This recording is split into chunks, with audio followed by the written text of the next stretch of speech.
ఏంటి గొడవ? Sir fee కట్టడం లేట్ అవుతుందని చెప్తుంటే మీ ఫాదర్ ఏం చేస్తుంటారని అడిగారు సార్. లారీ డ్రైవర్ అని చెప్తే నవ్వారు సార్. ఎంత వస్తుంది సార్? ఒక 15,000 దాకా వస్తుందా సార్? 10,000 దాకా వస్తుంది. 10,000? చూడు, మీ నాన్న నిన్ను ఎంత కష్టపడి చదివిస్తున్నారు. కానీ సార్ ఇదిగోండి, ఈ మార్కులు చూస్తుంటే వీడికి ఐఐటి కాదు కదా, ఎంసెట్ కూడా రాదు సార్. ఇలా అయితే నువ్వు కూడా ఇంకా లారీ నడుపుకోవాలి.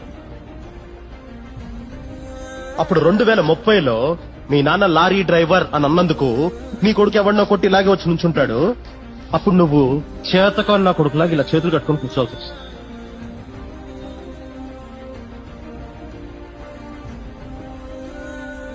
ఏంటి 1,00,000 బ్యాలెన్స్ ఉందా? నేనేదో మీరు కరెక్ట్ కొన్నారనుకుని కూర్చోమన్నా కదా సార్.